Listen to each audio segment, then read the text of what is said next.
La Jornada Zacatecas TV, un espacio de libertad.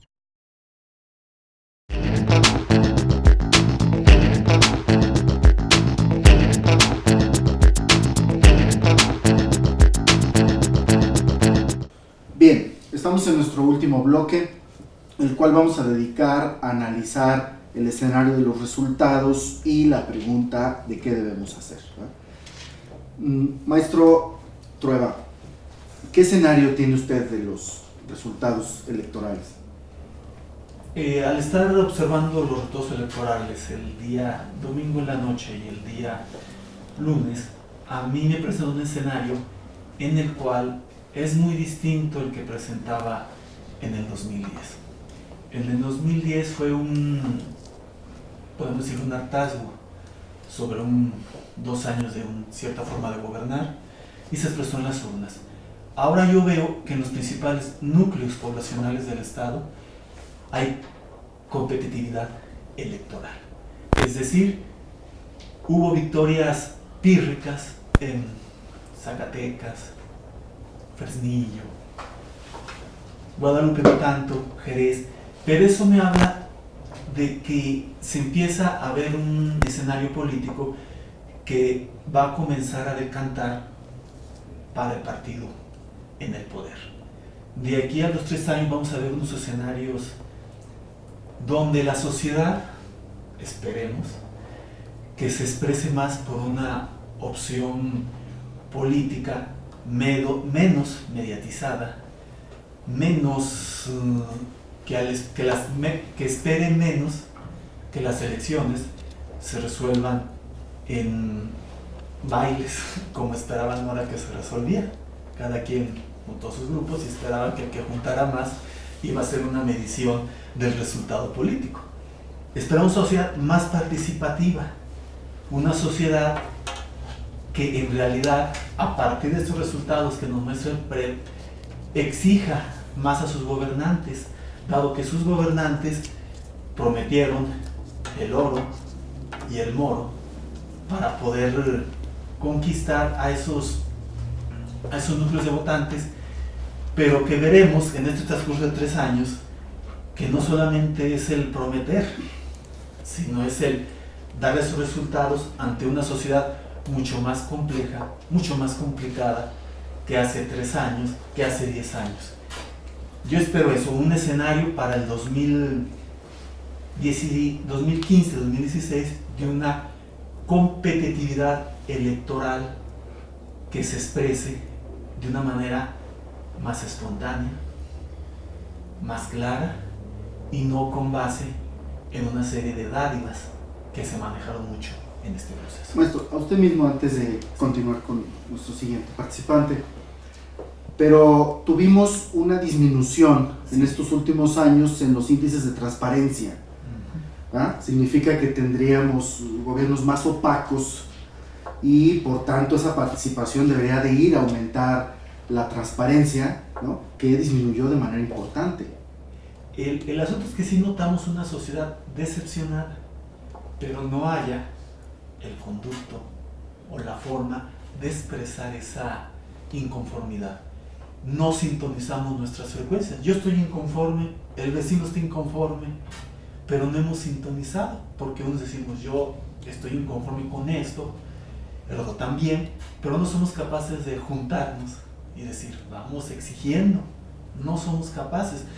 No sé qué detonante, el detonante que falte para que esta sociedad diga ya estuvo.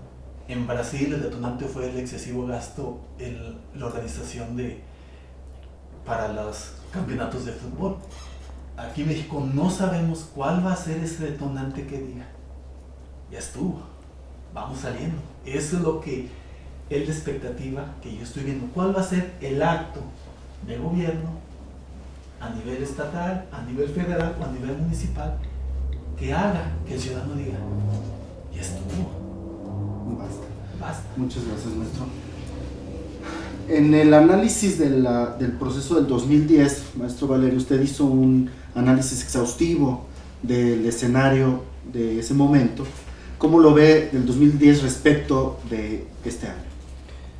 Pues Evidentemente que hay cambios y con eso no hago más que abundar en un lugar común que se maneja mucho entre quienes estudian y participan en los procesos políticos cuando repiten hasta el cansancio que no hay dos procesos electorales iguales. Es decir, podemos comparar los números, pero al momento de que hacemos la interpretación de lo que esos números significan, evidentemente que muestran realidades completamente divergentes, incluso aunque se trate de los mismos núcleos de población. Por ejemplo, aquí en 1998 el PRI parecía inamovible. 1998 a la fecha fue la elección de Ricardo Monreal, hablo en concreto de esa elección. El PRI había sido reiteradamente señalado incluso como el partido político con mayor aportación por cabeza de votos priistas en el país. Se le llamaba por eso el estado más priista de la República, no porque en Zacatecas captara más votos, entiéndase, sino porque en proporción a la cantidad de habitantes, el porcentaje de voto priista era más alto que en cualquier otro estado de la República. Después de la elección de Monreal, las cosas fueron de manera diferente y podía parecer que el estado de Zacatecas era un estado claramente perredista. No era tanto. O bien los procesos electorales sufrieron alguna manipulación o bien las tendencias no se manifestaron como tal. Yo quiero señalar solamente que desde el gobierno del estado, tanto Amalia García como anteriormente Ricardo Monreal perdieron la elección para el PRD tratándose de la elección federal. Es decir, no fueron capaces de darle el voto de Zacatecas al partido político del cual ellos provenían. Y entonces, insisto, o bien ahí había alguna manipulación del voto o por el contrario, estamos en presencia de una insuficiente penetración del partido político en los asuntos de llegarle a la sociedad, como se dice vulgarmente. La otra cuestión que aparece aquí muy clara, la señalo rápidamente, es prácticamente el derrumbe del PRD en las preferencias electorales del ciudadano a partir de los resultados actuales. Un derrumbe, se puede decir, dramático. Hasta el momento lo que tenemos es que el PRD convenció solamente al 11.82% de los zacatecanos en esta elección, el PAN convenció solamente al 9.8% y el PRI recupera los niveles con el 38.49%. Cifras también provisionales. Evidentemente hay cambio, pero este cambio indica también que puede presentarse de nueva cuenta en el futuro. No hay nada definitivo en estos casos. Bien, maestro. Maestro Bermeo, respecto a la sociedad, lo que estamos viendo con este escenario es el afianzamiento del partido en el gobierno, ¿no? Por tanto, ¿qué posibilidades hay de que el partido en el gobierno, con estos números, abra cauces de participación ciudadana, ¿no?, de tal manera que esta sociedad civil entre a contralorías sociales, a procesos de transparencia o incluso a participar en actos de gobierno? Puede ser no que los números nos sugieran lo contrario, ¿no? Pues estábamos ante, digamos, la interpretación que hace el maestro Valerio.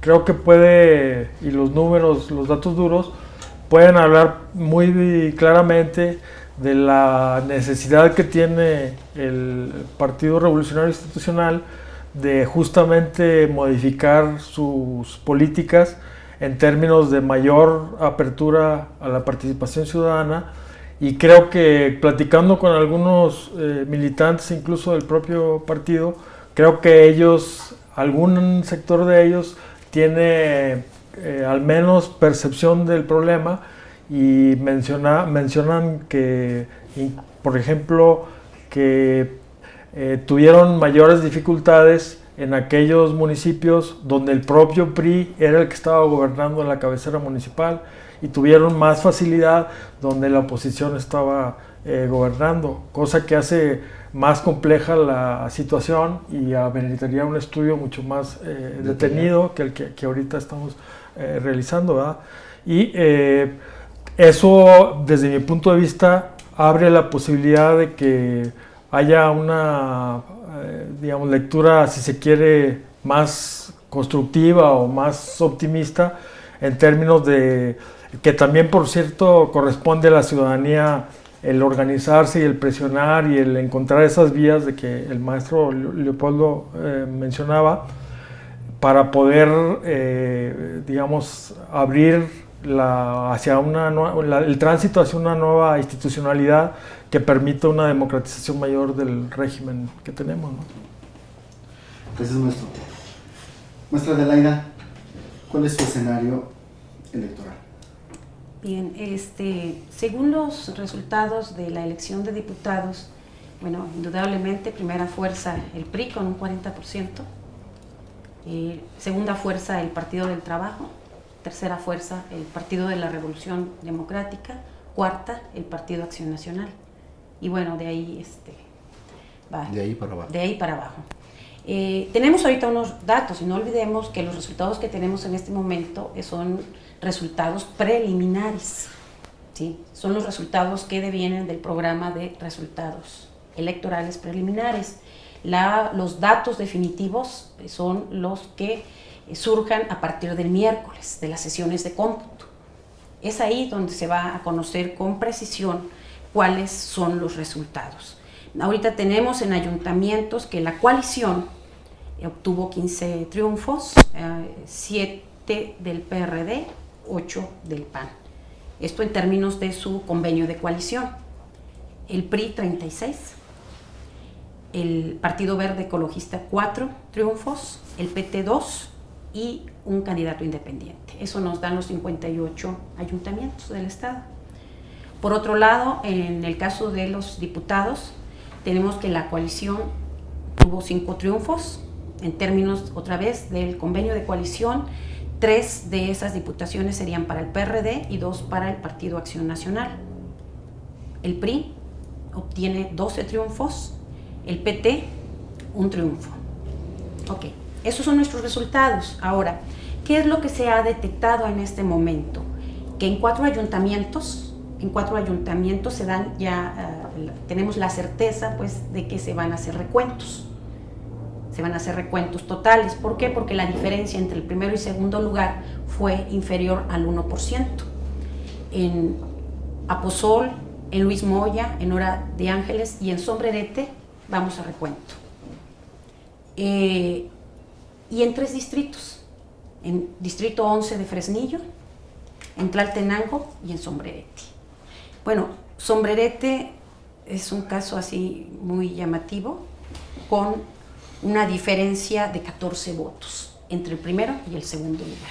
Entonces todavía no tenemos los resultados definitivos, todo esto puede cambiar, ¿sí?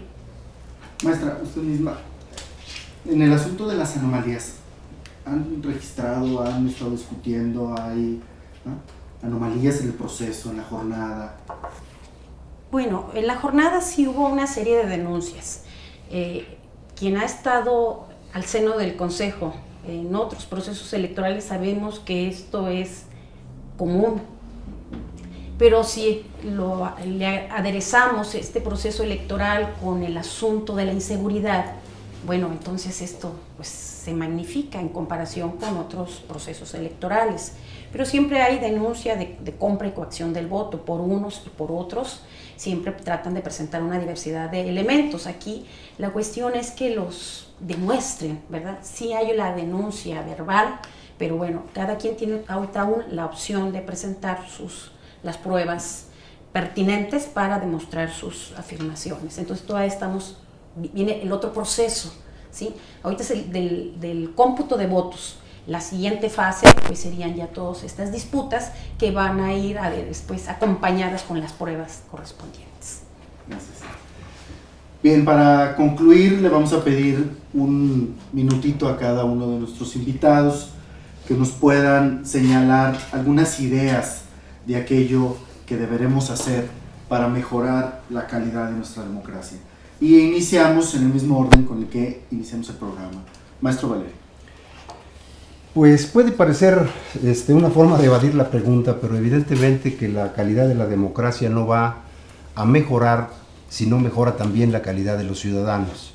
Con mucha frecuencia insistimos de manera unilateral en los vicios en los cuales incurren los partidos políticos y en la falta de responsabilidad de las diferentes instancias de gobierno para atender los asuntos de la vida pública, pero se nos olvida señalar que muchas de estas cosas no sucederían si no hubiera de alguna manera complicidad del ciudadano. Acabamos de escuchar cómo se hablaba de la compra y la coacción del voto. Si el ciudadano no permitiera que su voto se comprara, evidentemente estaríamos ante un escenario distinto. Y aparece grotesco como, por ejemplo, si comparamos la forma de presionar al ciudadano en México con lo que ocurre en Estados Unidos, pues la piedra cae por su propio peso.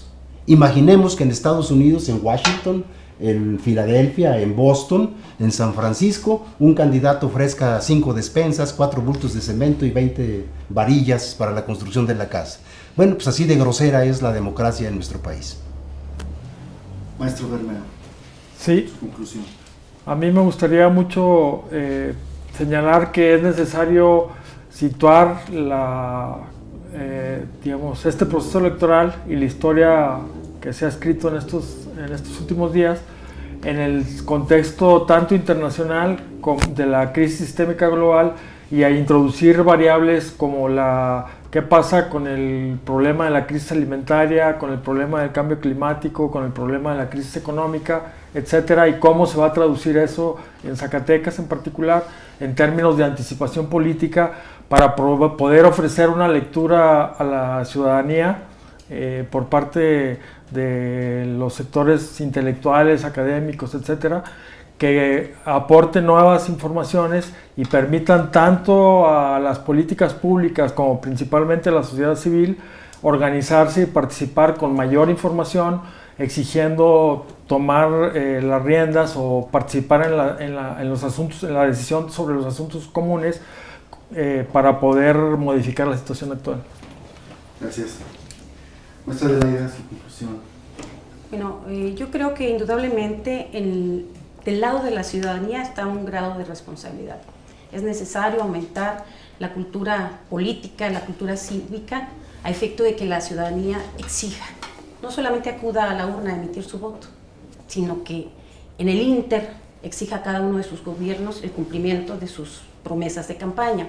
Pero por otra parte, yo creo que los partidos políticos están en la obligación de, con cada uno de los resultados que van obteniendo, valorar si esta es la ruta adecuada. Yo señalaba en el primer bloque las campañas persuasivas. ¿Esta es la ruta correcta o irnos por la otra vía, ¿verdad? Por la vía de las campañas informativas? Y obviamente aquí no entrando al terreno ni de la compra ni de la coacción del voto.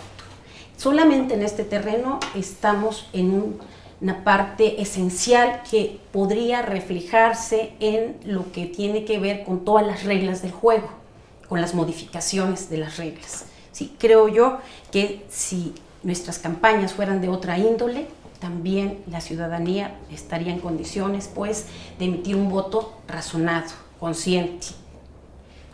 Gracias. Sí. Finalmente escuchamos la conclusión del maestro Leopoldo Trueba.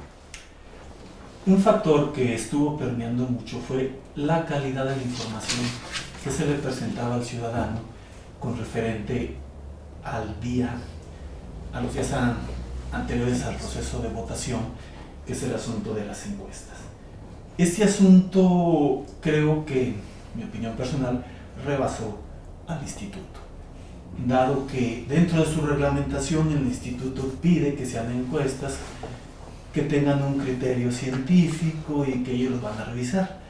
Creo que eso en realidad no sucedió y se generó un triángulo oscuro, diario y empresa encuestadora, que comenzó a proporcionar encuestas que, comparándolas ya con los resultados del PRE, digo, nada que ver. La encuesta fue utilizada como un instrumento propagandístico. Bastó con la publicación de una encuesta en un diario para desatar la furia de la otra empresa encuestadora y la furia del gobierno, decir, eso no es cierto, eso no sucede. Parece que es la única encuesta que reflejaba el resultado de la capital. ¿A dónde me lleva eso? A que tenemos que crear un verdadero instituto de encuestas sobre el manejo de la información y que la información que proporcionemos al ciudadano esté apegada sobre una metodología científica, de tal forma que si X o Y hacen una encuesta, pues nos lleven al mismo resultado y no estar jugando a la guerra de encuestas donde yo digo sutanito va arriba porque me conviene decirlo y después comprobamos en la triste realidad que el resultado en el PRE dio lo contrario. Es decir, una obligación por parte de los ciudadanos y por parte del Instituto Electoral de Zacatecas es propiciar la creación de un instituto que vigile de manera adecuada, analice de manera adecuada cuáles son aquellas encuestas cuyo basamento está basado en criterios científicos y no en criterios meramente propagandísticos. Muchas gracias, maestro. Sin duda debemos de pensar en el diseño de campañas que tengan un impacto en la formación de ciudadanía. El valor educativo de las propias campañas debemos de tomarla muy en serio y reconstruir completamente sus formatos y sus financiamientos. Con esto damos por concluido este primer programa de Sinergia, programa de análisis de política, sociedad y cultura. Buen día. La Jornada Zacatecas TV, un espacio de libertad.